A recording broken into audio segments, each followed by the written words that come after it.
संत रामपाल जी महाराज एक ऐसे महान संत जिन्होंने अपनी सतभक्ति, तत्व ज्ञान, करुणा और सेवा के बल पर समाज में नई मिसाल कायम की है। संत रामपाल जी महाराज की अगुवाई में उनके सभी सतलोक आश्रमों से समाज कल्याण के अद्भुत कार्यों ने समाज को सुनहरे भविष्य की एक नई उम्मीद दिखाई है। संत रामपाल जी महाराज से नाम दीक्षा लेने के बाद लाखों लोगों की लाइलाज बीमारियां जैसे कैंसर, एड्स आदि ठीक हुई। संत जी के ज्ञान से प्रेरित होकर उनके अनुयायियों ने लाखों यूनिट रक्तदान किया। संत जी ने लाखों बहन बेटियों का दहेज मुक्त विवाह करवाया।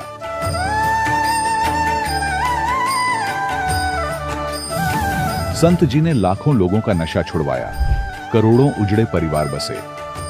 संत जी के आश्रमों में समागम के दौरान निःशुल्क नेत्र चिकित्सा, दंत चिकित्सा प्रदान की जाती है। संत रामपाल जी महाराज द्वारा समय समय पर पर्यावरण संरक्षण के उद्देश्य से बड़े स्तर पर वृक्षारोपण किया जाता है।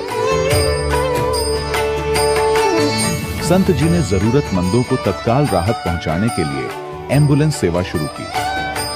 संत जी अपने अनुयायियों को देहदान के लिए प्रेरित करते हैं, जिससे मानवता की सेवा और चिकित्सा क्षेत्र में सुधार हो सके।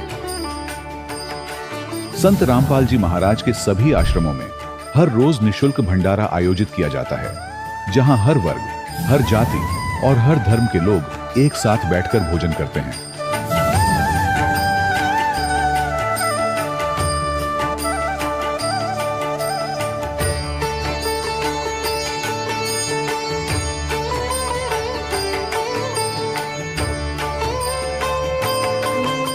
संत रामपाल जी महाराज की अन्नपूर्णा मुहिम ने गरीब और बेसहारा लोगों के जीवन में एक नई ऊर्जा और उम्मीद को जन्म दिया है। घर घर खाद्य सामग्री और जरूरी मदद पहुंचाकर संत रामपाल जी महाराज ने लोगों को दुख और मजबूरी से लड़ने की ताकत प्रदान की है।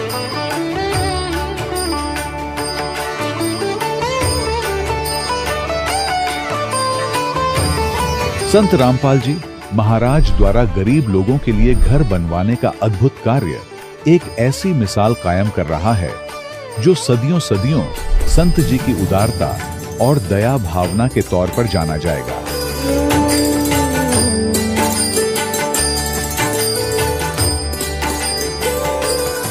संत रामपाल जी महाराज के आश्रम में हजारों बुजुर्गों को सम्मान और प्यार के साथ जीवन जीने का अवसर मिलता है। उनके खाने, रहने और स्वास्थ्य की पूरी जिम्मेदारी संत रामपाल जी महाराज उठाते हैं। अनाथ बच्चों के लिए संत रामपाल जी महाराज के सभी आश्रम किसी वरदान से कम नहीं। यहाँ उन्हें शिक्षा, संस्कार और भविष्य के लिए बेहतर अवसर प्रदान किए जाते हैं। चाहे बाढ़ हो, भूकंप या महामारी, संत रामपाल जी महाराज और उनके अनुयायी हमेशा ही जरूरतमंदों के लिए सबसे आगे खड़े रहते हैं। कोविड महामारी के दौरान संत रामपाल जी महाराज के आश्रमों से करोड़ों लोगों के लिए भोजन, दवाइयां और जीवन रक्षक सामग्रियां उपलब्ध कराई गई। चाहे गरीब की मदद हो या किसी शोषित और पीड़ित वर्ग के हक और सम्मान की लड़ाई, संत रामपाल जी महाराज ने हमेशा ही उनकी दबी आवाज को सरकारों तक पहुंचाया है और उन्हें उचित न्याय दिलवाने में अहम भूमिका अदा की है। समाज में आध्यात्मिक और सामाजिक मूल्यों के प्रति जागरूकता लाने में संत रामपाल जी महाराज हर कदम पर मानवता के सच्चे सेवक साबित हुए हैं। संत रामपाल जी महाराज का जीवन हमें सिखाता है कि सच्ची सेवा वही है जो निस्वार्थ भाव से की जाए। आइए हम भी इस महान सेवा के कार्य में इस महान संत से जुड़ें और संत रामपाल जी महाराज से नाम दीक्षा लेकर अपने जीवन को धन्य बनाएं।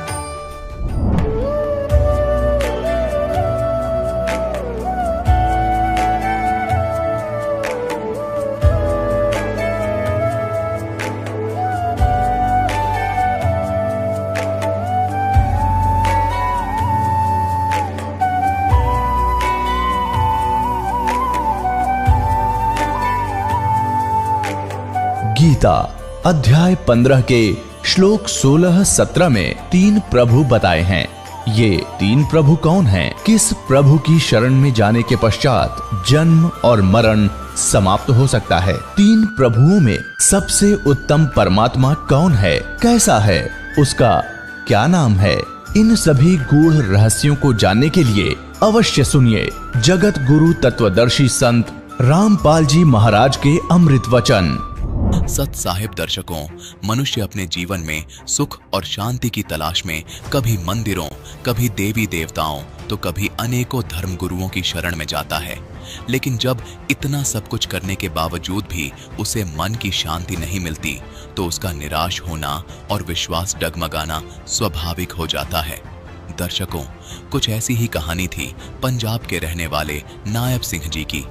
नायब सिंह जी ने वर्षों तक अपने धर्म में प्रचलित भक्ति साधना की और अनेक धर्म गुरुओं की शरण भी ग्रहण की। लेकिन अफसोस, नायब सिंह जी को सभी जगह से निराशा ही हाथ लगी। लेकिन दर्शकों, आज नायब सिंह जी का कहना है कि मेरा जीवन तब बदला जब मुझे संत रामपाल जी महाराज की शरण मिली।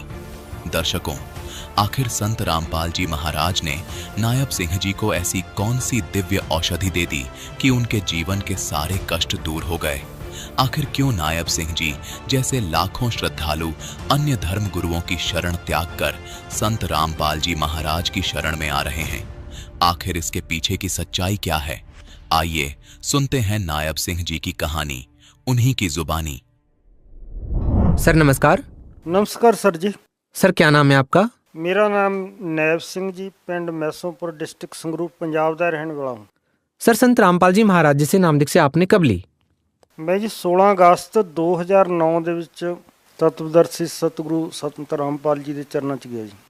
संत रामपाल जी महाराज से नाम दीक्षा लेने से पहले आप क्या भक्ति साधनाएं करते थे? उस तो पहले जी मैं साड़ी परंपरा अनुसार जो सिख धर्म ਦੇ ਵਿੱਚ मेरा जन्म सी, उस तरह के पाठ करने ਜਾਂ पाठ करवाने, अखंड पाठ करवाने, सहज पाठ करवाने ਜਾਂ आप घर ਦੇ ਵਿੱਚ पाठ करना, सुखमनी साहब के पाठ करने, तो इस तरह की असीं क्रिया करते सी। ते नाल ना मेरे कुछ दोस्त सीगे राधा स्वामी, वो पंथ दे विच भी मैं कुछ टाइम जांदा रहा।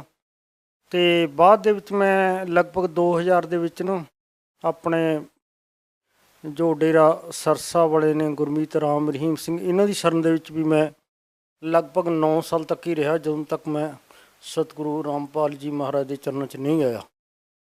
उस टाइम तक ना मेरा इन्हां दे चरणों च आउण दा एक कारण बन गया सी। सर सिख धर्म में जो साधनाएं चली आ रही हैं, क्योंकि आप एक सिख हैं और आप गुरु ग्रंथ साहिब को मानते हैं, और उसके बाद आपने डेरा सच्चा सौदा सिरसा से भी नाम दीक्षा ली। 9 साल तक आप गुरमीत राम रहीम से जुड़े रहे, उनसे नाम दीक्षा लेकर के भक्ति करते रहे, तो फिर आप संत रामपाल जी महाराज से क्यों जुड़े?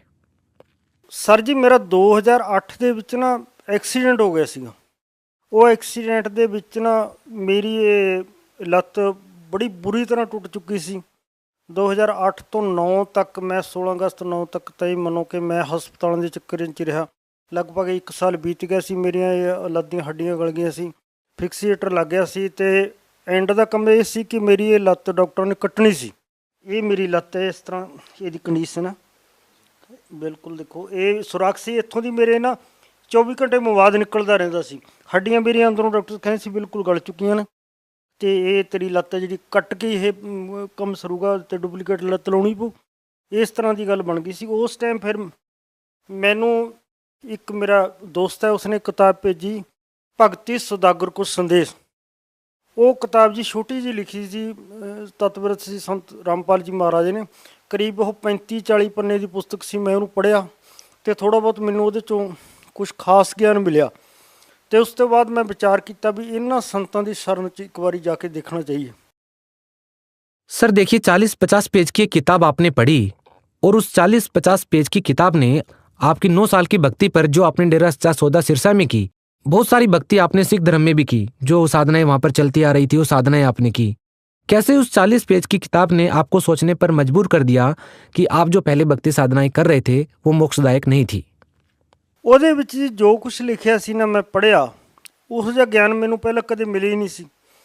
ते कबीर परमात्मा वाले जो लिखिया सीगा ना, अज तो मैं परमात्मा कबीर साहब नूं मनदा, मैं भी ये समझदा कबीर साहब एक आम संत है।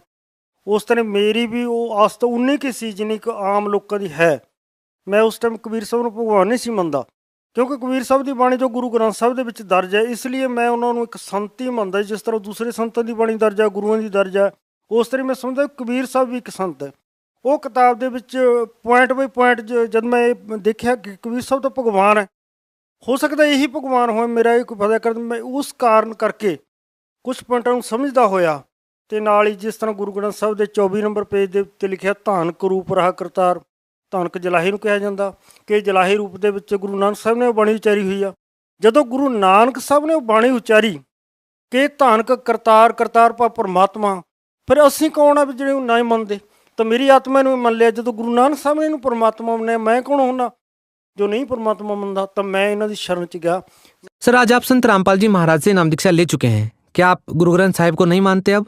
सर जी, गुरु ग्रंथ साहब नूं तां मैं इन्ना ज़्यादा मनदा कि मेरी जान तो ज़्यादा प्यारा गुरु ग्रंथ साहब का एक एक अक्षर मेरी जान तो भी प्यारा, क्योंकि गुरु ग्रंथ साहब च इहो जिहा ज्ञान भरिया होया जिहड़ा सानूं होर कितों नहीं मिल सकदा। गुरु नानक साहब की बाणी थां थां ते सानूं ठोकरां मारदी है, भगवान बारे दस रही है। इस कारण करके गुरु ग्रंथ साहब नूं ना मनना तां बहुत दूर की गल है। इस तां गुरु ग्रंथ साहब अगे पहलां तां सानूं डंडौत करन दा जां उन्हां नूं मत्था टेकण दा भी पता नहीं सी। असीं दूर तो इस तरह मत्था टेकदे, इस तरह 1 रुपया सिੱਟਿਆਂ ਦੇ मत्था टेकदा इस तरह। अज मैं गुरु ग्रंथ साहब दे सामने जाना तां डंडौत प्रणाम करदा, क्योंकि उहदे विच जो बाणी है ਉਹ ਇਹੋ ਜਿਹੀ ਬਾਣੀ ਹੈ ਜਿਹੜੀ ਸਾਡੇ ਜੀਵਨ ਨੂੰ ਸੁਧਾਰੇਗੀ ਅਤੇ ਸਾਨੂੰ ਸੱਚਖੰਡ ਜਾਣ ਦਾ ਰਸਤਾ ਵੀ ਦੱਸਦੀ ਹੈ ਅਤੇ ਸਾਨੂੰ ਪਰਮਾਤਮਾ ਬਾਰੇ ਦੱਸ ਰਹੀ। ਜੋ ਗਿਆਨ ਗੁਰੂ ਗ੍ਰੰਥ ਸਾਹਿਬ ਦੇ ਅੰਦਰ ਹੈ ਉਹੀ ਗਿਆਨ ਸਤਿਗੁਰੂ ਤਤਵਦਰਸ਼ੀ ਸੰਤ ਰਾਮਪਾਲ ਜੀ ਮਹਾਰਾਜ ਜੀ ਸਾਨੂੰ ਬਤਾ ਰਹੇ ਨੇ। ਦੂਸਰੇ ਗ੍ਰੰਥਾਂ ਦਾ ਵੀ ਸਾਨੂੰ ਨਾਲ ਭੇਦ ਦੱਸ ਰਹੇ ਨੇ, ਕੁਰਾਨ ਸ਼ਰੀਫ ਦਾ, ਬਾਈਬਲ ਦਾ, ਗੀਤਾ ਜੀ ਦਾ ਅਤੇ ਚਾਰੋਂ ਵੇਦੋਂ ਦਾ। ਜਦ ਕਿ ਬਾਣੀ ਕਹਿ ਰਹੀ ਹੈ ਵੇਦੋਂ ਮੇਂ ਨਾਮ ਉੱਤਮ ਸੋ ਸੁਣੇ ਨਹੀਂ ਫਿਰੇ ਜਿਉ ਬੇਤਾਲਿਆ। ਅੱਜ ਤੱਕ ਸਾਨੂੰ ਇਹ ਹੀ ਨਹੀਂ ਸੀ ਪਤਾ, ਅਸੀਂ ਸਿੱਖ ਧਰਮ ਦੀ ਬਾਣੀ ਨੂੰ ਪੜ੍ਹਦੇ ਸੀ, ਸੁਣਦੇ ਸੀ ਕਿ ਉਹ ਵੇਦ ਕੀ ਚੀਜ਼ ਨੇ। ਸਾਨੂੰ ਵੇਦਾਂ ਦੇ ਨਾਮ ਨਹੀਂ ਸੀ ਪਤਾ, ਵੇਦਾਂ ਬਾਰੇ ਕੋਈ ਗਿਆਨ ਨਹੀਂ ਸੀ। ਜਦ ਕਿ ਅੱਜ ਸਾਨੂੰ ਪਤਾ ਵੀ ਵੇਦਾਂ ਵਿੱਚ ਪਰਮਾਤਮਾ ਦਾ ਕਿੰਨਾ ਰਹੱਸਮਈ ਗਿਆਨ ਆ। ਉਹ ਸਾਨੂੰ ਅੱਗੋਂ ਸਤਿਗੁਰੂ ਰਾਮਪਾਲ ਜੀ ਨੇ ਸਮਝਾਇਆ ਕਿ ਵੇਦ, ਗੀਤਾ, ਕੁਰਾਨ ਸ਼ਰੀਫ, ਬਾਈਬਲ ਕੋਈ ਅਲੱਗ ਨਹੀਂ, ਇਹ ਸਾਰੇ ਗੁਰੂ ਗ੍ਰੰਥ ਸਾਹਿਬ ਤੋਂ ਲੈ ਕੇ ਸਾਰੇ ਬਰਾਬਰ ਦੇ ਗ੍ਰੰਥ ਨੇ, ਇਹ ਕੋਈ ਅਲੱਗ-ਅਲੱਗ ਚੀਜ਼ਾਂ ਨਹੀਂ, ਇਹ ਸਾਰੇ ਪਰਮਾਤਮਾ ਨੂੰ ਮਿਲਾਉਣ ਦਾ ਰਸਤਾ ਨੇ। उन्होंने सानू हर जगह ते खोज करके दस्या कि इस तरह परमात्मा नूं मिलण दा राह तुहानूं मिल सकदा। सर, जब आप पहले गुरु ग्रंथ साहिब को मान ही रहे थे तो अब क्या फ़र्क आ गया? अब मानने में और पहले मानने में क्या फ़र्क है? पहला तो जी गुरु ग्रंथ साहिब दा जिस तरह मैं घर दे विच पाठ करा लिया जां मैं सिख धर्म दे, पहले क्या आपको कोई राहत नहीं मिल रही थी जिस तरह से आप पहले भक्ति साधनाएं कर रहे थे? ਉਹ ਤਾਂ ਜੀ ਹੁਣ ਮੈਨੂੰ ਪਤਾ ਲੱਗਿਆ ਕਿ ਪਹਿਲਾਂ ਮੈਨੂੰ ਕੋਈ ਰਾਹਤ ਨਹੀਂ ਸੀ ਮਿਲ ਰਹੀ, ਮੈਂ ਆਪਦੇ ਕੀਤੇ ਹੋਏ ਕਰਮਾਂ ਦਾ ਫਲ ਹੀ ਭੁਗਤ ਰਿਹਾ ਸੀ। ਉਸ ਤਰ੍ਹਾਂ ਜਿਸ ਤਰ੍ਹਾਂ ਅਸੀਂ ਪਾਠ ਕਰਾਉਂਦੇ ਸੀ, ਅਖੰਡ ਪਾਠ ਕਰਾ ਲਈ, ਸਹਿਜ ਪਾਠ ਕਰਾ ਲਿਆ, ਜਾਂ ਗੁਰਦੁਆਰੇ ਦਾਨ ਦੇਤਾ, ਜਾਂ ਜੀ 20 ਰੁਪਏ 50 ਰੁਪਏ ਦੀ ਕੋਈ ਦੇਗ ਕਰਵਾਤੀ, ਜਾਂ ਉੱਥੇ ਦਾਣੇ ਚੜਾਏ, ਤੇ ਇਸ ਤਰ੍ਹਾਂ ਦੇ ਸਾਨੂੰ ਕੰਮ ਸੀਗੇ। ਅਤੇ ਜਾਂ ਬਾਣੀ ਪੜ੍ਹ ਲਈ, ਘਰ ਦੇ ਵਿੱਚ ਜਪਜੀ ਸਾਹਿਬ ਦਾ ਪਾਠ ਕਰ ਲਿਆ, ਜਾਂ ਸੁਖਮਨੀ ਸਾਹਿਬ ਦਾ ਪਾਠ ਕਰ ਲਿਆ। तो क्या वाणी पढ़ने से या पाठ रखवाने से कोई लाभ नहीं मिलता? ਦੇਖੋ ਜੀ, ਜਿੰਨਾ ਕੁ ਲਾਭ ਦੇ ਸਕਦੇ ਨੇ ਉਹਨਾਂ ਕੁ ਸਾਨੂੰ ਜ਼ਰੂਰ ਲਾਭ ਹੁੰਦਾ, ਇਹ ਨਹੀਂ ਕਿ ਨਹੀਂ ਲਾਭ ਹੁੰਦਾ, ਲਾਭ ਸਾਨੂੰ ਹੁੰਦਾ, ਪਰ ਇਹ ਨਹੀਂ ਕਿ ਸਾਡਾ ਮੋਕਸ ਹੋ ਜਾਊਗਾ। ਮੋਕਸ ਕਰਾਉਣ ਦਾ ਮਾਰਗ ਤਾਂ ਸਾਨੂੰ ਹੁਣ ਮਿਲਿਆ, ਜੋ ਕਿ ਤਤਵਦਰਸ਼ੀ ਸੰਤ ਸਤਿਗੁਰੂ ਰਾਮਪਾਲ ਜੀ ਨੇ ਬਤਾਇਆ। ਪਹਿਲਾਂ ਸਾਨੂੰ ਇਹ ਕੋਈ ਮਾਰਗ ਨਹੀਂ ਸੀ ਮਿਲਿਆ, ਉਹਨਾਂ ਨੇ ਸਾਨੂੰ ਗੁਰੂ ਗ੍ਰੰਥ ਸਾਹਿਬ ਤੋਂ ਨਿਚੋੜ ਕੱਢ ਕੇ ਦੱਸਿਆ ਇਸ ਤਰ੍ਹਾਂ ਦਾ ਉਹ ਮਾਰਗ ਆ ਪਰਮਾਤਮਾ ਕਬੀਰ ਸਾਹਿਬ ਨੇ ਜੋ ਸਾਡਾ ਮੋਕਸ ਕਰ ਸਕਦੇ ਨੇ। सर, आपने मोक्ष की बात की। सर, लोग चाहते हैं कि उनको आध्यात्मिक लाभ मिले, शारीरिक लाभ मिले, भौतिक लाभ मिले, आर्थिक लाभ मिले। तो सर देखिए, हम आपसे जानना चाहेंगे कि संत रामपाल जी महाराज से नाम दीक्षा लेने के बाद आपको क्या आर्थिक लाभ मिले हैं, क्या आध्यात्मिक लाभ मिले हैं? ਦੇਖੋ ਜੀ, ਜਦੋਂ ਤਾਂ ਮੈਂ ਸੰਤ ਰਾਮਪਾਲ ਜੀ ਮਹਾਰਾਜ ਜੀ ਦੀ ਸ਼ਰਨ 'ਚ ਜਾਇਆ ਉਸ ਟਾਈਮ ਦੇ ਵਿੱਚੋਂ ਮੈਨੂੰ ਹਰ ਤਰ੍ਹਾਂ ਦੇ ਲਾਭ ਹੋਏ ਨੇ। ਸਰੀਰਕ ਲਾਭ ਤਾਂ ਦੇਖੋ ਜੀ, ਮੈਂ ਤੁਹਾਨੂੰ ਲੱਤ ਦਿਖਾਈ ਆ ਜਿਹੜੀ ਮੇਰੀ ਕੱਟਣੀ ਸੀ, ਮੈਂ ਇੱਕ ਲੰਗੜਾ ਹੋ ਕੇ ਸਾਰੀ ਉਮਰ ਬਿਤਾਉਣੀ ਸੀ, ਅੰਗਹੀਣ ਹੋ ਜਾਣਾ ਸੀ। ਅੱਜ ਮੈਂ ਨਾ ਪੂਰਾ ਸਪਸ਼ਟ, ਸਤਿਗੁਰੂ ਰਾਮਪਾਲ ਜੀ ਨੇ ਮੈਨੂੰ ਬਚਨ ਕੀਤੇ ਸੀ, ਬੇਟਾ ਪਹਿਲਾਂ ਦੀ ਤਰ੍ਹਾਂ ਤੁਰੇਗਾ। ਮੈਂ ਉਸ ਤਰ੍ਹਾਂ ਹੀ ਚੱਲ ਰਿਹਾ ਜਿਸ ਤਰ੍ਹਾਂ ਮੈਂ ਐਕਸੀਡੈਂਟ ਤੋਂ ਪਹਿਲਾਂ ਚੱਲਦਾ ਸੀ। ਹਾਲਾਂਕਿ ਅਗਰ ਤੁਸੀਂ ਦੇਖੋ ਤਾਂ ਮੇਰੀ ਲੱਤ ਲਗਭਗ 1.5 ਤੋਂ 2 ਇੰਚ ਛੋਟੀ ਆ, ਅਤੇ ਲੱਤ ਅਗਰ ਕਿਸੇ ਦੀ ਛੋਟੀ ਹੋਵੇ ਨਾ ਤਾਂ ਉਹ ਲੰਗੜਾ ਕੇ ਤੁਰਦਾ, ਜਦ ਕਿ ਮੈਂ ਸਾਫ਼ ਬਿਲਕੁਲ ਚੱਲ ਰਿਹਾ। ਸਿਰਫ ਇਹ ਉਹਨਾਂ ਦੇ ਬਚਨਾਂ 'ਚ ਤਾਕਤ ਆ। ਅਤੇ ਉਸ ਤਰ੍ਹਾਂ ਮੈਂ ਪਹਿਲਾਂ ਵੀ ਉਸ ਧਰਮਾਂ ਨੂੰ ਮੰਨਦਾ ਸੀਗਾ, ਪਰਮਾਤਮਾ ਨੂੰ ਵੀ ਮੰਨਦਾ ਸੀ। ਮੈਨੂੰ ਇਸ ਤਰ੍ਹਾਂ ਦੇ ਨਹੀਂ ਸੀ ਕੋਈ ਲਾਭ ਹੋ ਰਹੇ। 1.5 ਸਾਲ ਮੈਂ ਮੰਜੇ 'ਤੇ ਪਿਆ ਰਿਹਾ, ਮੈਂ ਅਖੰਡ ਪਾਠ ਸੁੱਕੇ, ਸਹਿਜ ਪਾਠ ਸੁੱਕੇ, ਡੇਰਾ ਸੱਚਾ ਸੌਦਾ ਮੈਂ ਰਾਮ ਰਹੀਮ ਮਹਾਰਾਜ ਜੀ ਤੋਂ ਨਾਮ ਲਿਆ ਸੀ। ਉਹਨਾਂ ਨੇ ਮੈਨੂੰ ਸਤਿਪੁਰਖ ਅਕਾਲ ਮੂਰਤ ਸ਼ਬਦ ਸਰੂਪੀ ਰਾਮ ਇਹ ਸ਼ਬਦ ਦਿੱਤੇ ਸੀ, ਉਹਦਾ ਜਾਪ ਕਰਦਾ ਰਿਹਾ। ਤੇ ਬਾਰ-ਬਾਰ ਉੱਥੇ ਮੈਸੇਜ ਲਾਉਂਦਾ ਰਿਹਾ, ਸੁਨੇਹੇ ਭੇਜਦਾ ਰਿਹਾ ਕਿ ਇਸ ਤਰ੍ਹਾਂ ਮੇਰੀ ਹਾਲਤ ਹੈ। ਦੇਖੋ ਜੀ, ਜਦੋਂ ਵੀ ਕੋਈ ਆਪਣਾ ਗੁਰੂ ਹੁੰਦਾ ਨਾ, ਆਪਾਂ ਦੁੱਖ 'ਚ ਹੁੰਦੇ ਹਾਂ ਤਾਂ ਆਪਣੇ ਗੁਰੂ ਨੂੰ ਮੈਸੇਜ ਦੇਣਾ ਹੁੰਦਾ। ਮੇਰੇ ਜੋ ਸੰਗੀ ਸਾਥੀ ਸੀਗੇ ਉਹ ਮੈਸੇਜ ਭੇਜਦੇ ਸੀ ਵੀ ਇਸ ਤਰ੍ਹਾਂ ਉਹਨਾਂ ਦਾ ਐਕਸੀਡੈਂਟ ਹੋਇਆ, ਇਸ ਤਰ੍ਹਾਂ ਮੰਜੇ 'ਤੇ ਪਏ ਨੇ, ਤਾਂ ਉੱਥੋਂ ਸੁਨੇਹਾ ਆਉਂਦਾ ਸੀ। 2 ਵਾਰ ਮੈਨੂੰ ਕੋਈ ਦਵਾਈ ਆਈ ਤੇ ਉਹ 300 ਰੁਪਏ ਦੀ ਇੱਕ ਵਾਰ ਭੇਜਦੇ ਸੀ, ਮੈਂ ਉਹ ਮੱਖਣੀ 'ਚ ਰਲਾ ਕੇ ਖਾਧੀ 3-3 ਦਿਨ। ਤੇ ਉਸ ਤੋਂ ਬਾਅਦ ਫਿਰ ਨਾ ਇੱਕ ਵਾਰੀ ਇੱਕ 5000 ਰੁਪਏ ਦਾ ਜੀ ਕੱਦੂ ਆਇਆ, ਉਹਦੇ 'ਚ ਮੈਨੂੰ ਇਕੱਲੀ ਡੰਡੀ ਥੋੜ੍ਹੀ ਜਿਹੀ ਇੱਕ ਫਾੜੀ ਮਿਲੀ, ਜਿਹੜੀ ਕਿ ਮੈਨੂੰ 500 ਰੁਪਏ ਉਹਨਾਂ ਨੇ ਲਿਆ ਮੇਰੇ ਤੋਂ। ਚਲੋ ਸਾਡੀ ਸਰਦਾ ਸੀ, ਅਸੀਂ ਉਸ ਚੀਜ਼ਾਂ ਨੂੰ ਖਾਂਦੇ ਰਹੇ, ਪਰ ਮੈਨੂੰ ਲਾਭ ਉੱਥੋਂ 1% ਨਹੀਂ ਹੋਇਆ। ਤੇ ਫਿਰ ਮੈਂ ਜੀ ਅੱਕ ਗਿਆ, ਮੇਰਾ ਮਨ ਅੱਕ ਗਿਆ ਵੀ ਇਹ ਪ੍ਰਮਾਤਮਾ ਹੈ ਨਹੀਂ। ਫਿਰ ਮੈਨੂੰ ਡਾਕਟਰ ਕਹਿਣ ਲੱਗੇ ਵੀ ਤੂੰ ਮਾਸ ਨਹੀਂ ਖਾਂਦਾ, ਇਸ ਤਰ੍ਹਾਂ ਖਾਣ ਨਾਲ ਤੇਰਾ ਕੈਲਸ਼ੀਅਮ ਨਹੀਂ ਬਣਦਾ, ਤੇਰੀ ਲੱਤ ਨਹੀਂ ਜੁੜਦੀ। ਫਿਰ ਜੀ ਮੈਂ ਨਾਸਤਕ ਹੋ ਕੇ ਮੈਂ ਮਾਸ ਮੂਸ ਵੀ ਖਾਣ ਲੱਗ ਗਿਆ, ਦਾਰੂ ਵੀ ਪੀਣ ਲੱਗ ਗਿਆ, ਕਿਉਂਕਿ ਜਦੋਂ ਮਾਸ ਦੇ ਨਾਲ ਦਾਰੂ ਪੀ ਕੇ ਮਾਸ ਖਾਧਾ ਜਾਂਦਾ ਸੀ, ਖਾਧਾ ਹੀ ਨਹੀਂ ਸੀ ਜਾਂਦਾ। सर उस टाइम आपने डेरा सच्चा सौदा से नाम दीक्षा ले रखी थी? ਲੈ ਰੱਖੀ ਸੀ ਉਸ ਟਾਈਮ। ਫਿਰ ਮੈਂ ਨਾਸਤਕ ਹੋਇਆ, ਜਦੋਂ ਮੈਨੂੰ ਕੋਈ ਲਾਭ ਹੀ ਨਹੀਂ ਹੋਇਆ ਮੈਂ ਨਾਸਤਕ ਹੋ ਗਿਆ। ਮੈਂ ਸ਼ਰਾਬ ਵੀ ਪੀਣ ਲੱਗ ਗਿਆ, ਮਾਸ ਵੀ ਖਾਣ ਲੱਗਿਆ ਵੀ ਚਲੋ ਜਦ ਹੁੰਦੇ ਹੀ ਨਹੀਂ ਇਸ ਤਰ੍ਹਾਂ, ਹੋ ਸਕਦਾ ਮੈਂ ਇਸ ਤਰ੍ਹਾਂ ਠੀਕ ਹੋ ਜਾ, ਕਿਉਂਕਿ ਮੈਨੂੰ ਤਾਂ ਆਪਦਾ ਰੋਗ ਕਟਾਉਣ ਦੀ ਸੀ, ਮੇਰੀ ਲੱਤ ਠੀਕ ਹੋਵੇ, ਮੇਰੀ ਲੱਤ ਜੁੜ ਜਾਵੇ ਤੇ ਮੈਂ ਠੀਕ ਹੋ ਜਾ। ਮੈਂ ਮਾਸ ਵੀ ਖਾਧੇ, ਸਭ ਕੁਛ ਕੀਤਾ ਮੈਂ। लेकिन सर जो हमने कर्म किए हैं वो तो भोगने ही पड़ेंगे, वो ठीक कैसे हो सकते हैं? ਦੇਖੋ ਜੀ, ਇਹ ਸਾਰੇ ਸੰਤ ਔਰ ਸਭ ਕਹਿ ਰਹੇ ਨੇ ਕਰੇ ਹੋਏ ਦਾ ਭੋਗ ਤੁਹਾਨੂੰ ਭੋਗਣਾ ਪਏਗਾ। ਤੇ ਉਸ ਤਰ੍ਹਾਂ ਮੈਨੂੰ ਇਹ ਸੰਦੇਸ਼ ਵੀ ਮਿਲਦਾ ਸੀ ਵੀ ਤੇਰੇ ਜੋ ਕਰਮਾਂ ਦੇ ਵਿੱਚ ਲਿਖਿਆ ਤੈਨੂੰ ਭੋਗਣਾ ਪਊਗਾ। ਪਰ ਉਸ ਤੋਂ ਬਾਅਦ ਤੁਸੀਂ ਦੇਖ ਰਹੇ ਹੋ ਮੈਂ ਬਿਲਕੁਲ ਸਹੀ ਸਲਾਮਤ ਹਾਂ। ਫਿਰ ਮੇਰੇ ਉਹ ਕਰਮ ਕਿੱਧਰ ਕੱਟ ਗਏ, ਫਿਰ ਮੇਰਾ ਉਹ ਭੋਗ ਕਿੱਧਰ ਚਲਾ ਗਿਆ। ਫਿਰ ਉਹ ਮੇਰੇ ਕਰਮ ਕਿਹਨੇ ਕੱਟੇ? ਉਹ ਪ੍ਰਮਾਤਮਾ ਦੇ ਮੰਤਰਾਂ ਨਾਲ ਕੱਟੇ, ਜੋ ਸਤਿਗੁਰੂ ਰਾਮਪਾਲ ਜੀ ਮਹਾਰਾਜ ਨੇ ਮੈਨੂੰ ਮੰਤਰ ਦਿੱਤੇ।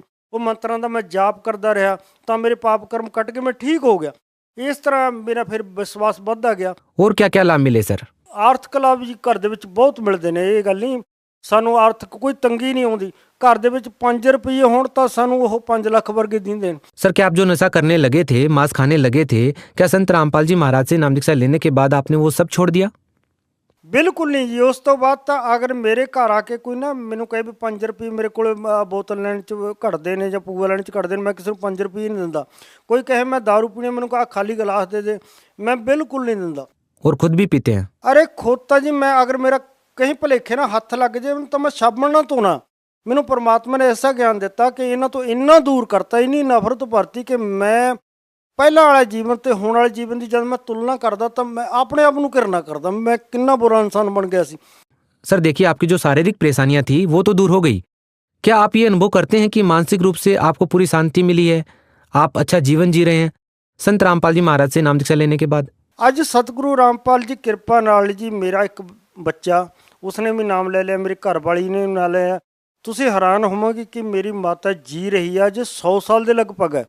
ਉਸਨੇ ਵੀ ਉਹ ਪਹਿਲਾਂ ਸਿੱਖ ਧਰਮ ਦੇ ਵਿੱਚ ਹੀ ਅੰਮ੍ਰਿਤ ਛਕਿਆ ਸੀ, ਗਾਤਰਾ ਪਾਇਆ ਸੀ। ਉਸ ਨੂੰ ਵੀ ਗਿਆ, ਕਿਉਂਕਿ ਘਰ ਦੇ ਵਿੱਚ 24 ਘੰਟੇ ਸਤਸੰਗ ਚੱਲਦਾ ਤਾਂ ਉਹਦੀ ਸਮਝ 'ਚ ਆ ਗਿਆ। ਉਹ ਮੈਨੂੰ ਕਹਿਣ ਲੱਗੀ ਬੇਟਾ ਮੈਨੂੰ ਨਾਮ ਦਵਾ ਕੇ ਲਿਆ। ਆਪਣੇ ਆਪ ਉਹਨੇ ਨਾਮ ਲਿਆ। ਅੱਜ ਉਹ 100 ਸਾਲ ਦੇ ਕਰੀਬ ਆ। ਉਸ ਦੀ ਨਾ ਨਿਗਾਹ ਕਮਜ਼ੋਰ ਆ, ਨਾ ਉਹਨੂੰ ਸ਼ੂਗਰ, ਨਾ ਬਲੱਡ ਪ੍ਰੈਸ਼ਰ, ਬੜੀ ਚੰਗੀ ਤਰ੍ਹਾਂ ਆਪਣਾ ਜੀਵਨ ਬਤੀਤ ਕਰ ਰਹੀ ਹੈ ਔਰ ਜਦ ਸਾਨੂੰ ਕੋਈ ਦੁੱਖ ਹੀ ਨਹੀਂ ਉਸਦਾ। सर देखिए, जो सिख धर्म के लोग हैं वो ये भी कह सकते हैं कि संत रामपाल जी महाराज तो एक हिंदू संत हैं, उनसे नाम दीक्षा कैसे ले सकते हैं? क्या कहना चाहेंगे? सतगुरु रामपाल जी महाराज ने एक खास नारा दिता, जीव हमारी जात है, मानव धर्म हमारा, हिंदू मुस्लिम सिख ईसाई धर्म नहीं क्यों नेरा। ਉਹ ਤਾਂ ਕਿਸੇ ਨਾ ਹਿੰਦੂ ਨੂੰ, ਨਾ ਮੁਸਲਮਾਨ, ਨਾ ਸਿੱਖ ਨੂੰ ਅਲੱਗ-ਅਲੱਗ ਨਜ਼ਰ ਨਾਲ ਨਹੀਂ ਦੇਖਦੇ। ਉਹਨਾਂ ਦੀ ਨਜ਼ਰ ਦੇ ਤਾਂ ਵਿੱਚ ਸਾਰੇ ਬਰਾਬਰ ਇਨਸਾਨ ਆ। ਅਸੀਂ ਜਿਸ ਤਰ੍ਹਾਂ ਕੋਈ ਛੋਟਾ ਵੱਡਾ ਨਹੀਂ ਹੈ, ਸਭ ਕੋਈ ਜਾਤ ਪਾਤ ਨਹੀਂ ਹੈ। ਅੱਜ ਸਾਡੀਆਂ ਜੋ ਸ਼ਾਦੀਆਂ ਵੀ ਹੋ ਰਹੀਆਂ ਨੇ, ਇੱਕ ਅਸੀਂ ਸਾਡੇ ਜੋ ਭਾਈ ਨੇ ਨਾ, ਭਗਤ ਭਾਈ ਨੇ, ਉਹ ਸ਼ਾਦੀ ਕਰਦੇ ਨੇ ਤਾਂ ਵੀ ਉਹ ਜਾਤ ਧਰਮ ਬਿਲਕੁਲ ਨਹੀਂ ਦੇਖਦੇ।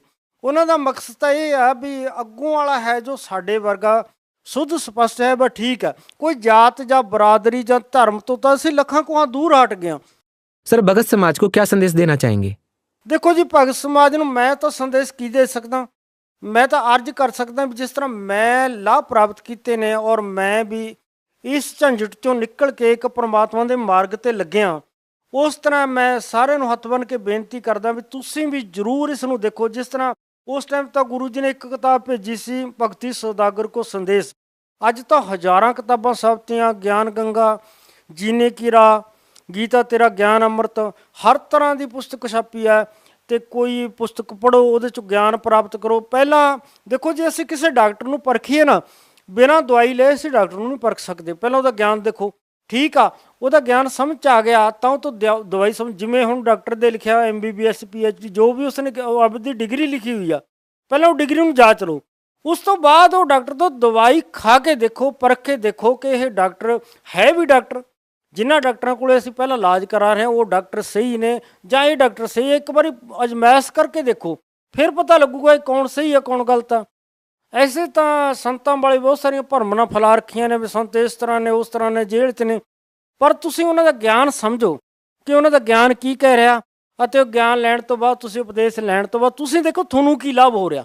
ਇੱਕ ਵਾਰੀ ਉਹ ਮਾਰਗ ਤੇ ਚੱਲ ਕੇ ਦੇਖੋ, ਫਿਰ ਤੁਹਾਨੂੰ पता लगूगा। जी धन्यवाद। सच दर्शकों, अभी आपने सुने संत रामपाल जी महाराज से दीक्षा प्राप्त करके सुखी हुए भक्त के अनुभव।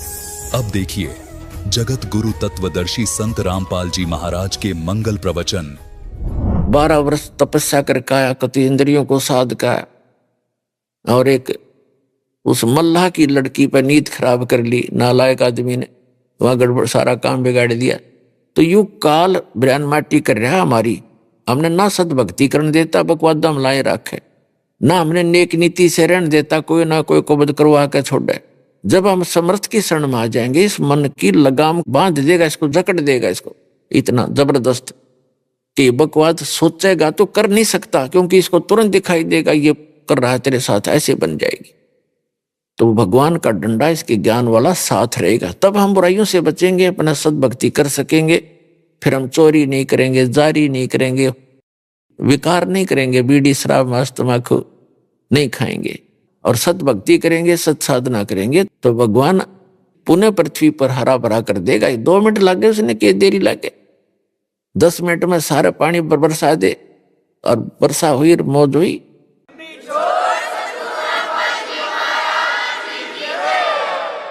तो कहने का भाव ये है कि हम जो साधना करते हैं तो ये वेद और गीता के अंदर तो ज्ञान है, ये एक विशेष ज्ञान है, और वेदों का ज्ञान परमात्मा ने इस सरपुरुष के अंतःकरण में बाई फोर्स फीड किया था।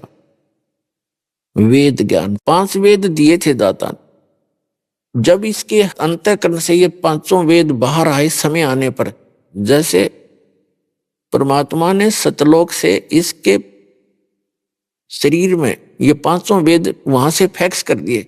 अपने आत्माओं, यदि आज से 10, 20, 50 वर्ष पहले ये बात दास कहता कि सतलोक से 4 वेद और इस काल भगवान के ब्रह्म के अंतःकरण में भगवान ने भेज दिए, तो ना दच्चा किसी के, आज आसानी से समझ में आ जाए, क्योंकि आप देख रहे हो कहां से फैक्स करते हैं, फिल्म की फिल्म ईमेल के माध्यम से पता नहीं कहां की कहां पहुंच जाती है, कोई वायर नहीं बीच में।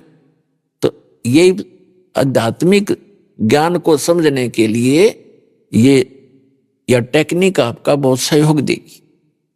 तो जो समय आने पर जब वो बाहर आई, मालिक ने समय फिक्स कर दिया कि इस समय सृष्टि उत्पन्न हो लेगी, और मनुष्यों के लिए ये ज्ञान भेज दिया भगवान ने कि तुम यहां अगर सुख चाहते हो तो ऐसे साधना करना। तो वेदों का जो ज्ञान है वो मैट्रिक तक का है, 10वीं कक्षा तक का, 4 वेदों का, और 5वां वेद जो था वो इनसे हटकर ज्ञान था।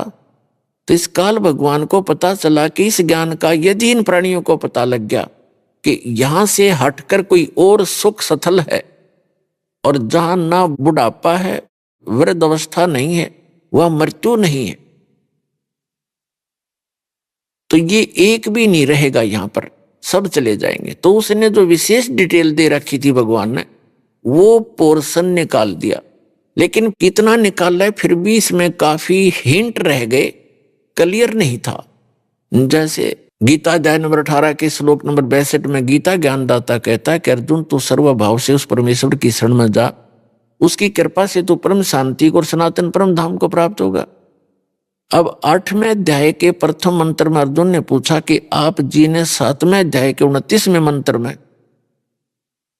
श्रीमद् भगवत गीता में बताया है कि तत्ब्रह्म को जानकर सारे अध्यात्म से परिचित प्राणी, सब कर्मों से परिचित व्यक्ति, साधक केवल जरा और मरण से छूटने का ही प्रयत्न करता है, वो यहाँ की किसी वस्तु की डिमांड नहीं करता। तो वो किम तत्ब्रह्म, 8वें अध्याय के प्रथम मंत्र में पूछा वो तत्व ब्रह्म कौन है, क्या है, तो उसने हिंट दे दिया 8वें अध्याय के 3रे मंत्र में कि वो परम अक्षर ब्रह्म है, वो गीता ज्ञानदाता से अन्य है, वो सुप्रीम पावर है, वो कंप्लीट गॉड है, पूर्ण परमात्मा है। तो उसका ज्ञान गीता ज्ञानदाता को नहीं और वेद ज्ञानदाता को नहीं, क्योंकि गीता ज्ञानदाता, वेद ज्ञानदाता, कुरान शरीफ का ज्ञानदाता, तौरात, जबूर और इंजिल यानी बाइबल का ज्ञानदाता वही है। उसने चौथे अध्याय के 34वें श्लोक में श्रीमद् भगवत गीता में कह दिया कि उस तत्व ज्ञान को जो परमात्मा स्वयं आकर बताता है अपने मुख कमल से। चौथे अध्याय के 32वें श्लोक में कहा है कि अर्जुन, जो ज्ञान मैंने अभी तक इस चौथे अध्याय में तुझे बताया, 32 में से पहले तक, कोई कुछ साधना करता है, कोई देवताओं की पूजा करता है, कोई व्रत रखता है, कोई यज्ञ करता है, कोई आसन करता है, कोई केवल स्वाध्याय ही करता रहता है, ये जो ज्ञान है वो कर तो रहे हैं अपने अपने ज्ञान को ठीक मान करके, पाप नाशक जान करके, लेकिन उस सच्चिदानंद घन ब्रह्म के द्वारा अपने मुख कमल से जो ज्ञान विस्तार के साथ कहा गया है वो तत्व ज्ञान है। उसमें बहुत डिटेल दे रखी है और वो है तत्व ज्ञान। चौथे अध्याय के 33वें श्लोक में कहा कि अर्जुन, एक आंख मीच के अंधाधुंध कोई की धर्म यज्ञ कर दी, जैसे द्रव्य यज्ञ। द्रव्य यज्ञ का अर्थ होता है जो धन से होने वाली भंडारे हैं, कित गौशाला, कित पाठशाला बनवा दी, कहीं कंबल बांट दिए, कित गंगा के किनारे भंडारे कर दिए। कहते हैं ऐसे बगैर सोचे समझे जो क्रिया तुम करते हो उससे श्रेष्ठ ज्ञान यज्ञ है।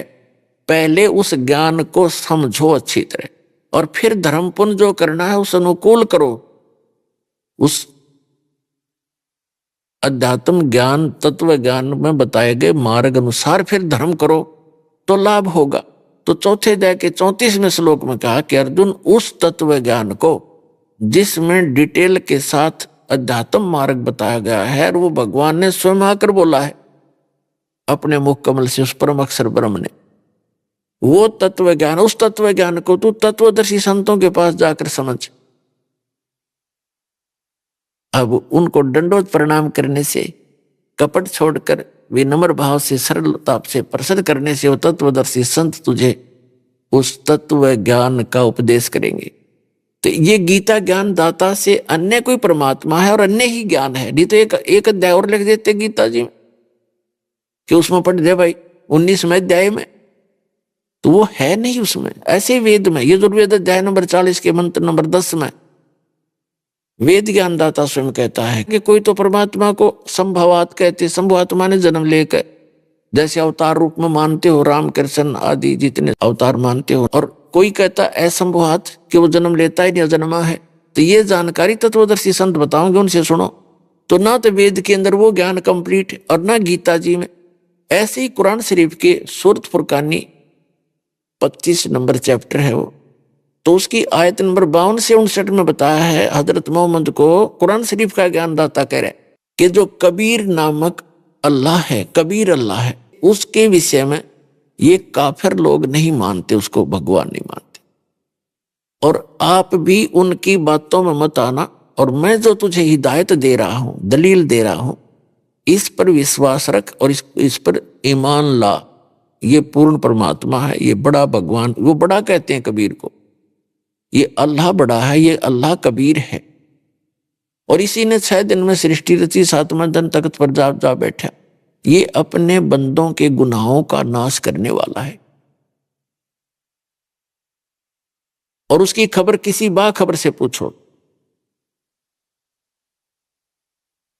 उसने स्पष्ट कर दिया है कि उसकी खबर किसी बाखबर से पूछो। बाखबर माने तत्वदर्शी संत से पूछो।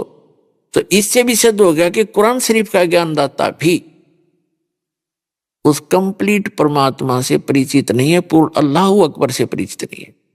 और जिस कारण से साधना करते करते हिंदू भी दुखी और मुसलमान भी दुखी और अन्य जितने साधक हैं, किसी को सुख नहीं, अपने संस्कार का किसी को थोड़ा बहुत भौतिक सुख प्राप्त है तो वो सुख नहीं होता।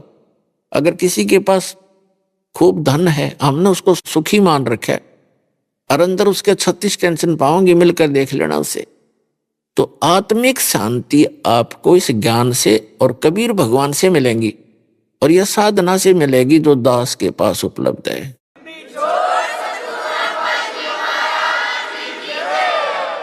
आपको आत्मिक शांति, भौतिक सुख, शारीरिक सुख और पूर्ण मोक्ष मिलेगा।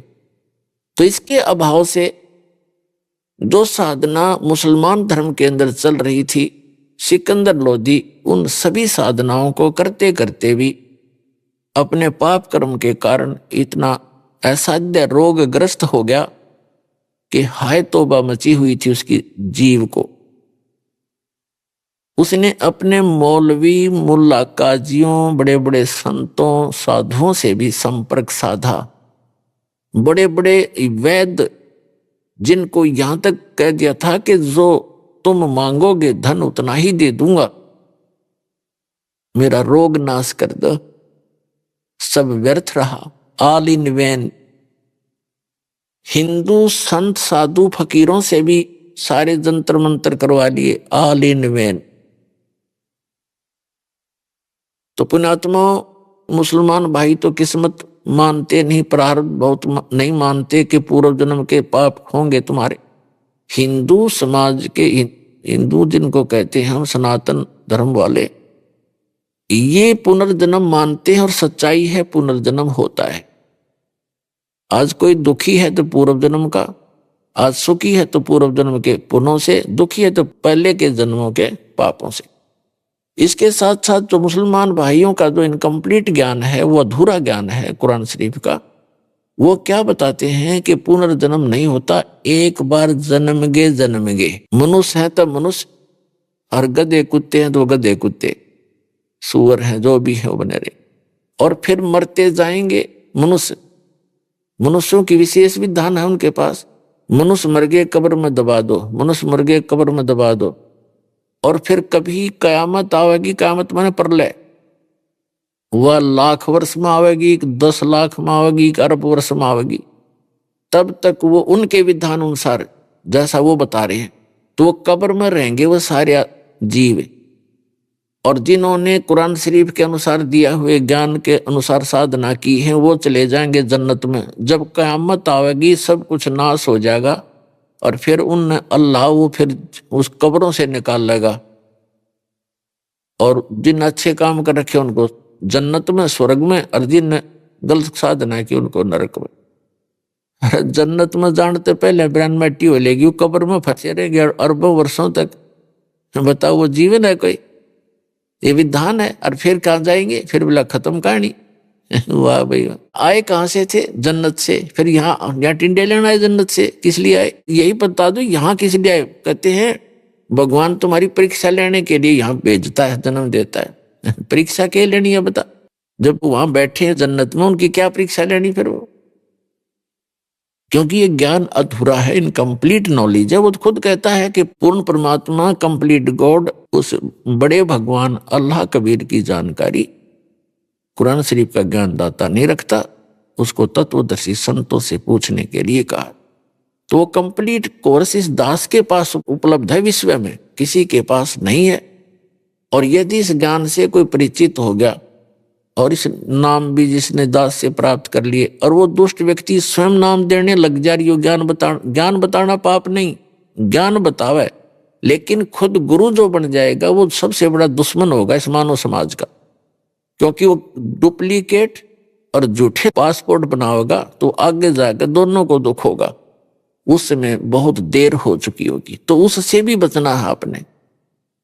ये सत्कर मान लेना, इस दास के अतिरिक्त विश्व में ये मंत्र नहीं, ये साधना नहीं। अगर इस दास से लेकर के कोई बागी होकर किसी कोने में बैठकर लोगों को नष्ट करा उनके जीवन को, तो वो दुष्ट इंसान है, उससे बचना है और समझाना है कि ये ठीक नहीं है, उससे बचना है आपको।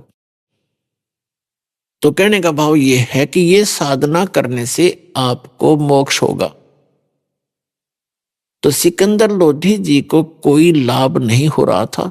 तो हिंदू धर्मों के जो व्यक्तियों से वो मिले, हिंदू धर्म के जो साधु संत फकीर थे जिनका बहुत बोलबाला था, उनसे भी उन्होंने इलाज करवाया, लेकिन उन्होंने लास्ट में ये कह दिया कि बादशाह जी, ये आपकी किस्मत में लिखा हुआ लेख है, ये तो आपने आजीवन भोगना पड़ेगा, इसका कोई विकल्प नहीं, कोई अल्टरनेट नहीं, इसका कोई समाधान नहीं। अब सब कुछ हो लिया, सब संत पंथ सब देख लिए, तो अपना उंगलियों पर दिन गिने था वो सिकंदर लोधी, और उस भयंकर पीड़ा से दुखी होकर के अपना जीवन जी रहा था। एक दिन किसी ने उनको संकेत किया कि काशी के अंदर एक महापुरुष रहते हैं जिनका नाम कबीर है, और यदि वो आप पर रजा कर दें तो आपका रोग नहीं रहेगा। अपने आत्मा कहते हैं मरता क्या नहीं करता। सिकंदर लोधी ने अपने सैनिकों से, मंत्रियों से सलाह ली और पीर शेख तकी से सलाह ली, तो शेख तकी भी साथ चल पड़ा। सैकड़ों की, हजारों की संख्या में अंगरक्षक सैनिक उनके साथ चले। हाथी पर बैठकर, पहले पुराने समय में हाथी ही उनका विशेष वाहन राजाओं का होता था, क्योंकि हाथी पर ना ज्यादा झटके भी नहीं लगते हैं, बड़ा इजी वाहन मानते थे उस समय में। तो चल पड़े। हाथी के ऊपर एक कक्ष बना दिया जाता था हल्की सी लकड़ी का, गर्मी सर्दी वर्षा से बचने के लिए। तो राजा वहां पहुंचा, कहां? बनारस के अंदर, काशी के अंदर, जहां परमात्मा कबीर जी दुल्हा रूप में रहा करते थे, एक धानक की लीला करते थे। तो वहां काशी का जो नरेश था, काशी का राजा था वीरदेव सिंह बघेल, वो कबीर परमेश्वर जी की शक्ति से परिचित होकर के वो उनका शिष्य पहले ही बन चुका था। सिकंदर लोधी के आगमन की जानकारी जब वीरदेव सिंह बघेल काशी नरेश को हुई, क्योंकि वो एक छोटे राजा थे, नरेश थे, और जैसे अपने प्रधानमंत्री हों वो तो समझ लो सिकंदर लोधी, और मुख्यमंत्री यानी छोटे मंत्री हों स्टेट के, वो समझ लो वीर सिंह बघेल। प्रधानमंत्री के आगमन की खबर होने के बाद उसने खूब तैयारी की, उनके आगमन के स्वागत के लिए बहुत कुछ व्यवस्था की। सिकंदर लोधी के वहां पहुंचते ही सारा भोजन, नाश्ता लगा दिया पूरी मेज के ऊपर, काजू किस्मत सेब संतरे जो भी हिंदू आहार करते हैं, हलवा पूरी सारा कुछ, कचौड़ी पकौड़ी बना कर रख दी। सिकंदर लोधी ने कहा कि वीर सिंह, मैं आपकी आओ भगत से, आपके आतिथ्य से मैं बहुत प्रसन्न हूं, लेकिन मैं खा कुछ नहीं सकता। कारण क्या है ये सब बताया। मैं बहुत असाध्य रोग से दुखी हूं, मैंने सब जगह ट्रीटमेंट करवा लिया, और मैंने सुना है यहां कोई कबीर नाम का संत रहता है, आप तो जानते होगे वो कैसा है, उसमें कोई सिद्धि भक्ति है कि नहीं, कैसी करामात है उसमें। तो वीरदेव सिंह बघेल की आंखों में आंसू आ गए और कहा कि राजन, अब आप सही स्थान पर आ गए हो, आपका रोग नहीं रहेगा, जब न कृपा कर दी थे, मेहर कर दी तो आपके ऊपर। अब सिकंदर लोधी को समझो अंधेरे में एक किरण दिखाई दी अपने रोग नाश होने की। सिकंदर लोधी ने कहा कि वीर सिंह, मैं बहुत दुखी हूं, उसको जल्दी बुला कर लाओ, महात्मा को, संत को, वैद्य को। अब वीर सिंह जो है वो एक छोटा राजा था और वो ओवरऑल भारत का कंट्रोलर था। अब उसको ना भी नहीं कर सकता, उसके आगे ज्यादा विवेचन भी नहीं कर सकता। फिर भी उसने एक तरकीब से बात कही कि राजन, जो आपका हुक्म सिरोधार्य है, जैसा आप कहोगे वही होगा, लेकिन हमने सुना है कि साधु संतों को बाई ऑर्डर नहीं बुलाना चाहिए, और वो आ भी गए, हम बुला भी लाएंगे, और उन्होंने रजा नहीं बख्शी तो बात वहीं की वहीं रही। तो हमें वहां चलना चाहिए। सिकंदर ने कहा ठीक है, बिल्कुल सही बात कही आपने, अब उनको नहीं बुलाना, मैं चलता हूं। तो शाम के समय परमात्मा कबीर परमेश्वर जी अपने एक परंपरा बनाए रखने के लिए गुरु बना रखे थे स्वामी रामानंद ब्राह्मण। स्वामी रामानंद जी तो बड़े विद्वान माने जाते थे वेदों, गीता और पुराणों के, और उन्होंने 1400 ऋषि ब्राह्मण अपने प्रवक्ता बना रखे थे। 1400 उनके द्वारा बताए गए ज्ञान से वो आगे प्रचार करते थे। और ब्राह्मण थे तो परमात्मा कबीर जी ने उनके ऊपर रजा बख्शी थी, उनसे वार्ता की थी, उनको ज्ञान समझाया था, और फिर सतलोक दिखाया था उस प्यारी आत्मा को। सतलोक जहां पर रियल गॉड रहता है, ट्रू गॉड, तो सच्चा भगवान रहता है, सत्य साहेब, सच्चा गॉड रहता है, वहां से फिर वापस छोड़ा था। उसके बाद रामानंद जी का भ्रम मिट गया था और कहा था कि तुम साहेब, तुम संत हो, तुम सतगुरु, तुम हंस। और रामानंद कहे तेरे रूप बिना और न दूजा अंश, दोहू ठौर है एक तू भया एक से दो, गरीबदास हम कारणे आए हो मगजो। गरीबदास जी का नाम इसलिए आता है कि गरीबदास जी को परमात्मा ने दिव्य दृष्टि दी थी कबीर साहब ने, और ये सारी वाणी जैसे तुलसीदास जी ने रामायण की कथा दोबारा अपने शब्दों में बोल दी सच्चाई, ऐसे गरीबदास जी ने उस दिव्य दृष्टि से उस समय की घटी हुई घटनाओं को अपने शब्दों में बोला, इसलिए उनका नाम साथ है। तो उसके बाद रामानंद जी ने अपने उनके चरणों में शीश रख दिया। एक धानक के चरणों में ब्राह्मण ने, जुलाहे के अछूत के चरणों में आज से 600 वर्ष पहले छुआछूत चरम सीमा पर थी। ब्राह्मण लोग तो छोटी जाति वालों का कपड़ा भी नहीं छूने दिया करते थे, हाथ भी नहीं लगाने देते थे।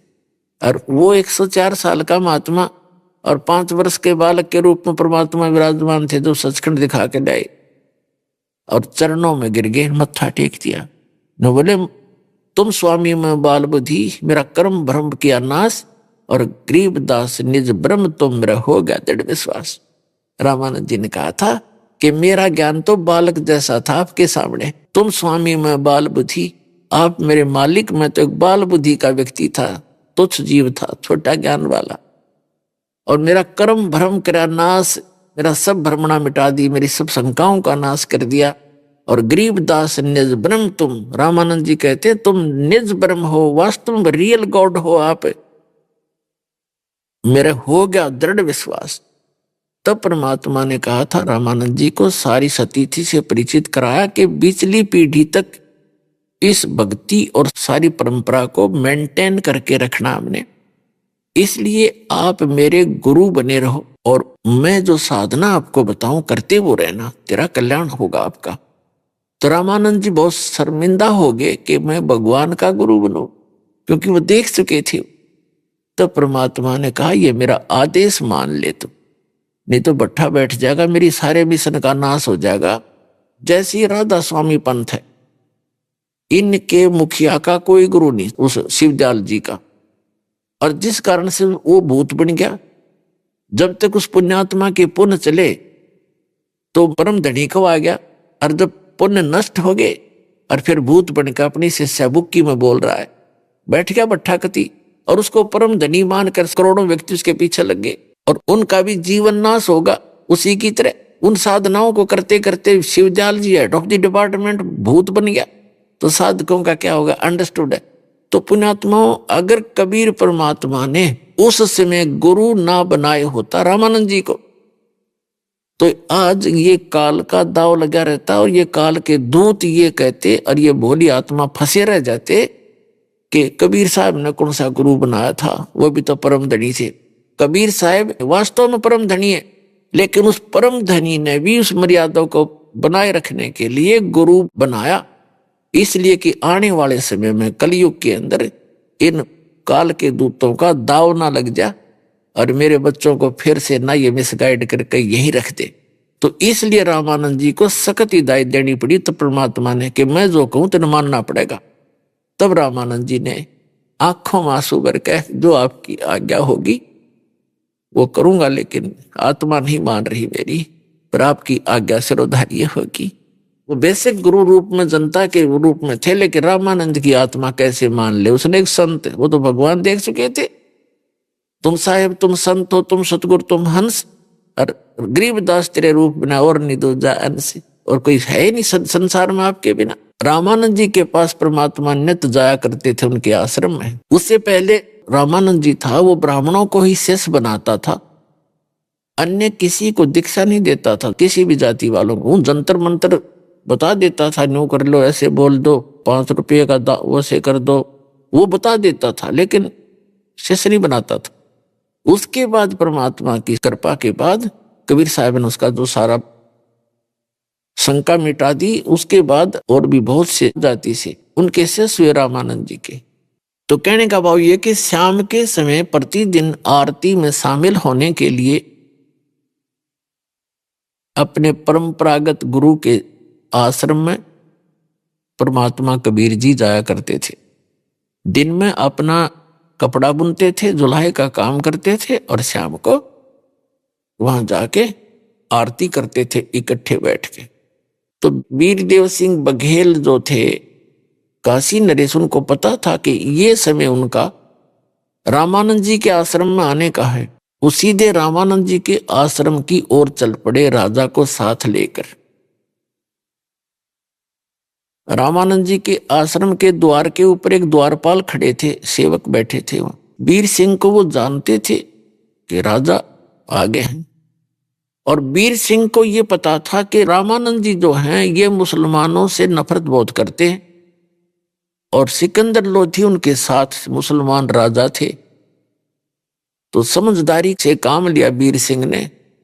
वीर सिंह ने कहा उस गेट कीपर से, द्वारपाल से, कि भगत जी स्वामी जी से आज्ञा लेकर आओ कि सिकंदर लोधी दिल्ली के बादशाह आए हैं, आपका दर्शन करना चाहते हैं, और जब तक कबीर जी आएंगे तब तक वो उसका इंतजार करना चाहते हैं। अब वो द्वारपाल अंदर गया, बाग बगीचा था ही ऐसे, थोड़ी सी साइड में रामानंद जी आसन पर बैठे थे। वहीं शाम का समय, गर्मी का मौसम, वृक्षों के नीचे उनका आसन लगा रखा था। द्वारपाल ने कहा कि जी एक सिकंदर लोधी नाम के दिल्ली के बादशाह आए हैं, साथ में वीर सिंह बघेल भी है, काशी नरेश, और आपका दर्शन करना चाहते। रामानंद जी ने कहा कि वीर सिंह आ सकता है, लेकिन उस मुसलमान अंदर नहीं आ सकता, बाहर खड़ा रहेगा, वही बात कर लेगा, बाहर आएंगे कबीर जी उनसे वही बात। अब उसने आकर के वीर सिंह से सुना दिया फरमान अंदर का कि गुरु जी ने मना कर दिया है कि वो मुसलमानों का दर्शन नहीं करते और आप जा सकते हैं। अब सिकंदर लोधी ने सोचा ये 2 कौड़ी का महात्मा दिल्ली के बादशाह का और मुसलमानों से इतनी नफरत करता है, और उसी समय निकाल ली तलवार और पहुंच गया भीतर। फिर किसी मर्यादा थी, जाके रामानंद जी की गर्दन काट दी, तलवार से कत्ल कर दिया। अब धड़ कहीं गिरा, सिर कहीं गिरा उसका जाके। अब सिकंदर लोधी वापस चल पड़ा कि चल वीर सिंह आया था समाधान करवाने, ये तो पाप और हो गया, देख मेरे सारे काम उल्टे। अब ये इंसान, ये प्राणी मन के दबाव में आके गलती अवश्य कर देता है, लेकिन बाद में ये बहुत पछताता है। लेकिन तत्व ज्ञान होने के बाद ये पहले सोचने लग जाएगा, बाद की बजाय ये इतना अंतर हो जाएगा। तो सिकंदर लोधी कहने लगा, देख आया था मैं अपना रोग कटाने, और कबीर जी के गुरु का मैंने कत्ल कर दिया, अब वो भी मुझे श्राप देंगे। उनको बड़े पहुंचे हुए बताए हैं। अब उसको ही सारी समझ में आ गई कि बात बिगड़ेगी दूनी। तो वो बाहर निकले उस आश्रम से, उधर से परमात्मा आ गए। कबीर साहब, वीरदेव सिंह ने देखा, दंडवत प्रणाम किया जमीन पर लेटकर वीरदेव सिंह बघेल ने। अब सिकंदर लोधी के मन में ये बात थी कि ये बड़े पहुंचे हुए महात्मा बताए हैं और इनके गुरुजी का कत्ल कर दिया, करीब ये सामने फैट गई, कदे यही तरह काम ना बिगाड़ते हैं। डर गया वो, और डर के उसने प्रणाम उसने भी कर दिया, चरणों में लेट गया मुकुट समेत।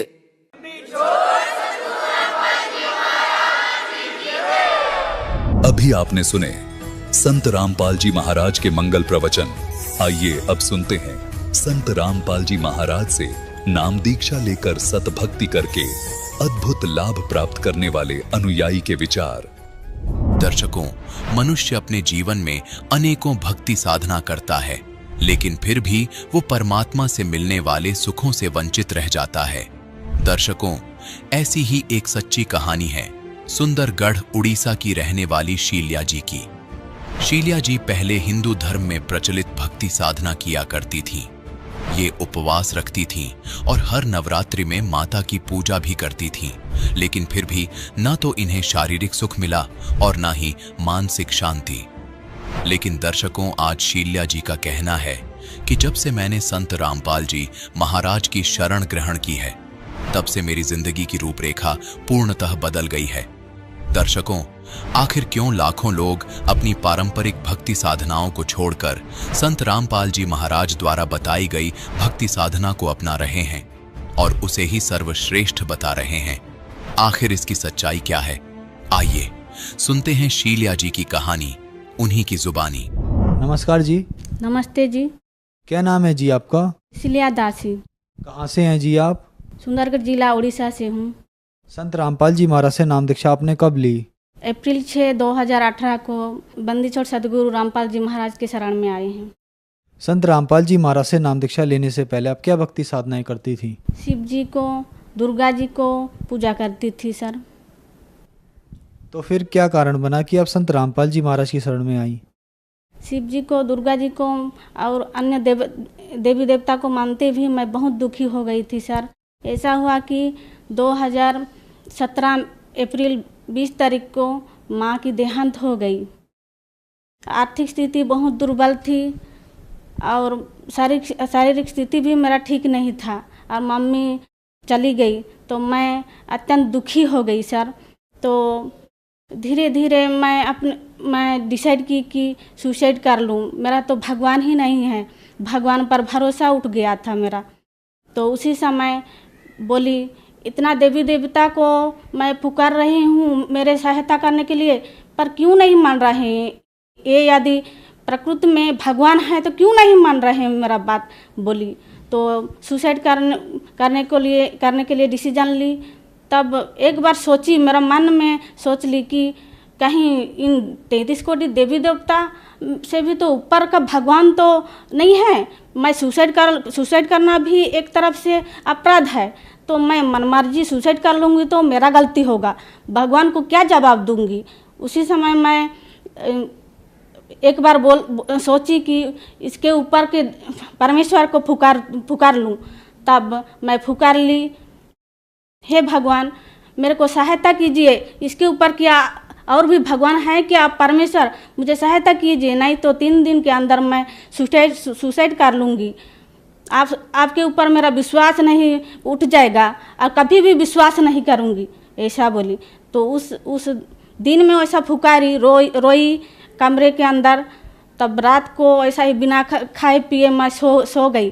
तो भगवान ने रात को सपने में, परमेश्वर में आए और मुझे अवगत कराए कि बेटा मैं हूँ, मैं तुझे ढूंढ रहा हूँ, तू मुझे ढूंढ रही है, बोले। तो उसी समय मैंने थोड़ा विश्वास आया कि भगवान के ऊपर विश्वास आया। सुबह उठी, थोड़ा मुझे खुशी लगा कि जो भी हो आज मैं भगवान से बात की। तो उसका पीछे और मैं उसका पीछे फिर भी मैं, भगवान तो है, जहीं भी जाऊंगी तो मेरा स्थिति ठीक हो सकता है बोली। और मैं थोड़ा झाड़ फूक में थोड़ा विश्वास भी करती थी। मेरा आर्थिक स्थिति ठीक नहीं है था सर। तो वैसा और भी गई झाड़ फूक कराने, लेकिन ठीक नहीं हुई। तो फिर और पुकारी भगवान को, हे भगवान मैं तो कहाँ जाऊँ, किसके शरण में जाऊँ तो मेरा कल्याण हो सकता है? प्रभु बोलिए, परमेश्वर बोली। तो परमेश्वर फिर से मुझे सपना में अवगत कराए कि बेटा मैं देख ले और टीवी में जैसा दिखता है फोटो, ऐसा ही गुरुजी संत रामपाल जी महाराज के फोटो आए। मैं ऐसा रूप में दुनिया में आया हूँ, मुझे खोज के दिखा बोले। तो सुबह उठी और मैं हंसी, मैं खोज के दिखाऊंगी आपको, ज़रूर दिखाऊंगी बोली। तो सुबह उठी और कुछ काम में उलझन पड़ी थी, ऐसा काम करके तब 6-7 बजे उस दिन मैं सोची गुरुजी को, परमेश्वर को मैं जवाब दी हूँ कि मैं भगवान को या उनको ढूंढना है मुझे बोली। और मैं एक बार सोच ली कि टीवी में तो गुरुजी सब प्रवचन देते हैं, वहीं ढूंढ लेती हूँ, कहीं चैनल में मिल जाएंगे वो, मेरा ऐसा सोच आया। तो रिमोट पकड़ी और टीवी में वो चैनल सब लगाते चैनल लग गया। तो उसमें देखी कि वही जिन फोटो देखी थी परमेश्वर दिखाए थे, वही फोटो में वो गुरुजी संत रामपाल जी महाराज के फोटो देखकर मैं चकित रह गई। हे भगवान, यही मेरा भगवान है बोल के मैं आश्चर्य हो गई। और मुझे तो जल्द ही जल्द इनके शरण में जाना है, तब मेरा कल्याण हो सकता है, नहीं तो मैं मर जाऊंगी। इतना मैंने मेरा जीवन दुखपूर्ण था, जो अगणित दुख था मेरा जीवन में। तो मैं साथ साथ उनके शरण में जाके कल्याण करना चाहती थी। प्रवचन चलते समय पीले पट्टी में जो नंबर आया था, उस नंबर में संपर्क की। पास में नामदान केंद्र था राउरकेला में, राउरकेला से भगत जनों को बोले तो वो लोग पहुंचा दिए मेरे घर को। ज्ञान गंगा पुस्तक मंगाई थी, तो उस ज्ञान गंगा पुस्तक में इतना अमूल्य ज्ञान भी पढ़ा वो परमेश्वर का, तो मैं गदगद हो गई। तुरंत उनके शरण में जाने के लिए डिसीजन ली। मैं 6 अप्रैल 2018 को ओडिशा राउरकेला नामदान सेंटर से बंदी छोड़ सतगुरु रामपाल जी महाराज से नामदान ली। संत रामपाल जी महाराज से नाम दीक्षा लेने के बाद क्या आपको लाभ भी मिले? सर, आर्थिक लाभ, मानसिक लाभ, आध्यात्मिक लाभ सब कुछ मिले। सर, मेरा पेट में ट्यूमर था। मैं उड़ीसा के राउरकेला में 1-2 डॉक्टरों को दिखाई कि वो सब बोले कि तेरा ऑपरेशन यहाँ हो नहीं सकता है, तुझे ये कटक बड़ा हॉस्पिटल नहीं तो भुवनेश्वर जाना पड़ेगा बोले। मेरा 3rd स्टेज का कैंसर था। यहाँ के पास के डॉक्टरों ने भुवनेश्वर कटक बड़ा मेडिकल को रिफ़र किया था। तो मैं उस समय गुरुजी को अर्जी लगाई, गुरुजी मुझे पास ही मेडिकल में मेरा ऑपरेशन सक्सेसफुल करा दीजिए बोली। तो गुरुजी आदेश दिए कि बेटा ऑपरेशन सक्सेसफुल होगा, डॉक्टरों की सलाह लीजिए बोले। तो मैं फिर डॉक्टरों को दिखाई तो वो बोले कि अल्ट्रासाउंड करके बोले सक्सेसफुल हो सकेगा बोले। और मेरा इसी तरह से गुरुजी की दया से ऑपरेशन सक्सेसफुल हो गया। पहले मुझे नवरंगपुर दूर डिस्ट्रिक्ट में जॉब मिला था। उसके बाद गुरुजी को दंडवत प्रणाम करते समय अर्जी लगाती थी कि गुरुजी मुझे बहुत दिक्कत हो रही है, पास डिस्ट्रिक्ट में मुझे जॉब होने से अच्छा होता बोल के अर्जी लगाई। तो पास डिस्ट्रिक्ट वही 5 महीना के अंदर अपने ही जिला के अंदर मेरा जॉब हो गया। मैं एक हाई स्कूल गवर्नमेंट टीचर हूँ। संत रामपाल जी महाराज से नाम दीक्षा लेने के बाद आपको बहुत सारे लाभ प्राप्त हुए, तो संत रामपाल जी महाराज से नाम दीक्षा कैसे ली जा सकती है?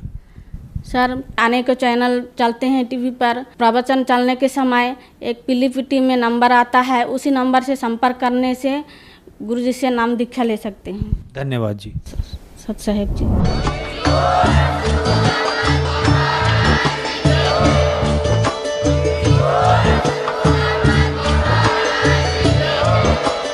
आप सुन रहे थे जगत गुरु तत्वदर्शी संत रामपाल जी महाराज जी के मंगल प्रवचन। अधिक जानकारी के लिए विजिट कीजिए हमारी वेबसाइट www.jagatgururampalji.org। संत रामपाल जी महाराज जी के शुभ आशीर्वाद से पूरे विश्व भर में 500 से भी ज्यादा नाम दीक्षा केंद्र हैं, जिन पर संत रामपाल जी महाराज जी द्वारा ऑनलाइन निःशुल्क नाम दीक्षा दी जा रही है। अपने नजदीकी नाम दीक्षा केंद्र का पता करने के लिए संपर्क करें 8222880541।